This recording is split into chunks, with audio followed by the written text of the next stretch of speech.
Hello friends, welcome to Maithri's world. ఈరోజు మనము puri and puri curry చేసుకుందామండి. దానికోసం ముందుగా కావాల్సినంత గోధుమ పిండి తీసుకొని అందులో కొంచెం ఉప్పు, చక్కెర వేసుకొని కొద్దిగా నీళ్లు పోసుకొని బాగా కలుపుకోవాలి. ఇది ముద్దలాగా చేసుకొని పక్కన పెట్టుకోవాలి. కాసేపు నాననివ్వాలి మూత పెట్టి.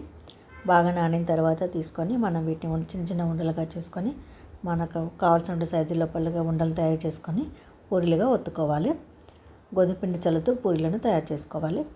మరీ మందంగా కాకుండా మరీ పల్చగా కాకుండా మీడియంగా పూరీలను తయారు చేసుకోవాలి. ఇలాగే మిగతా పూరీలన్నింటిని కూడా చేసుకొని పక్కన పెట్టుకోవాలి. ఈ పూరీలు మీడియం సైజులో చేస్తున్నాను. మరీ పెద్దగా మరీ చిన్నగా కాకుండా మీడియంగా చేసుకోవాలి. ఇలా చేసుకున్నటువంటి పూరీలన్నీ కూడా ఒక ప్లేట్లో వేసుకొని పెట్టుకోవాలి. పూరీలు చేస్తుండగానే ఒక కడాయి పెట్టుకొని అందులో ఆయిల్ వేసుకొని బాగా వేడి చేసుకోవాలి. పూరీలు చేయడం అయిపోగానే మనం వాటిని కాల్చుకోవాలి. ఒక్కొక్కటిగా వేస్తూ కాల్చుకోవాలి. మీడియం మంట పెట్టుకొని రెండు వైపులా తిప్పుతూ బాగా కాల్చుకోవాలి. ఈ పూరీలు బాగా పొంగుతాయండి.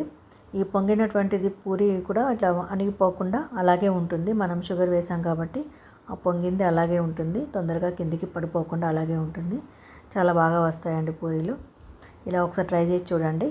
ఇలాగే అన్ని పూరీలను కూడా ఒక్కొక్కటి వేస్తూ చాలా జాగ్రత్తగా కాల్చుకోవాలి. మెత్తగా కానీ కొంచెం కరకరగా కానీ మన ఇష్ట ప్రకారం మనం తినేదాన్ని బట్టి కాల్చుకోవాలండి. అంతే అండి. మిగతా పూరీలన్నీ కాల్చుకోవాలి. తర్వాత కర్రీ తయారు చేద్దామండి, పూరీ కర్రీ. దానికోసం అదే కడాయిలో కొద్దిగా ఆయిల్ వేసుకొని ఆవాలు, జీలకర్ర వేసుకోవాలి. అవి బాగా ఫ్రై అయిన తర్వాత పచ్చిమిర్చి కూడా వేసుకొని బాగా ఫ్రై చేసుకోవాలి. ఈ పచ్చిమిర్చి కూడా బాగా ఫ్రై అయిన తర్వాత కావాల్సిన అన్ని ఉల్లిపాయ ముక్కలు, సన్నగా పొడవుగా తరుక్కున్నటువంటి ఉల్లిపాయ ముక్కలు వేసుకొని బాగా కలుపుకోవాలి. తర్వాత కొద్దిగా పసుపు వేసుకోవాలి. ఈ పసుపు కూడా బాగా వేసుకొని కలుపుకోవాలి.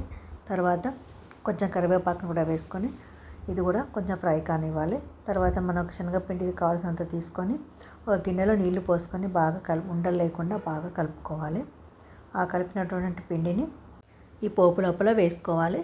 అవసరమైతే కొద్దిగా వాటర్ వేసుకోవాలి. తర్వాత కావాల్సినంత కారము, కావాల్సినంత ఉప్పు వేసుకోవాలి. వేసుకొని బాగా కలుపుకోవాలి. కొద్దిగా వాటర్ చిక్కగా ఉంది కాబట్టి కొద్దిగా వాటర్ వేసుకొని బాగా కలుపుకోవాలి. ఉడికించుకోవాలి. ఇది కాసేపు ఒక 10 నిమిషాల్లో ఉడికిపోతుంది. త్వరగానే ఉడుకుతుంది. ఇది బాగా ఉడికిన తర్వాత కొత్తిమీర ఆకు వేసుకొని దించుకోవాలి. అంతే అండి, పూరీ కర్రీ రెడీ. మనం పూరీలతో ఈ కర్రీని వేడివేడిగా సర్వ్ చేసుకోవాలండి. చాలా టేస్టీగా ఉంటుంది, చాలా కమ్మగా ఉంటుంది. మీరు కూడా ట్రై చేసి చూడండి. ఈ వీడియో కనుక మీకు నచ్చినట్టయితే లైక్ చేయండి, షేర్ చేయండి మరియు సబ్స్క్రైబ్ చేయడం మాత్రం మర్చిపోకండి.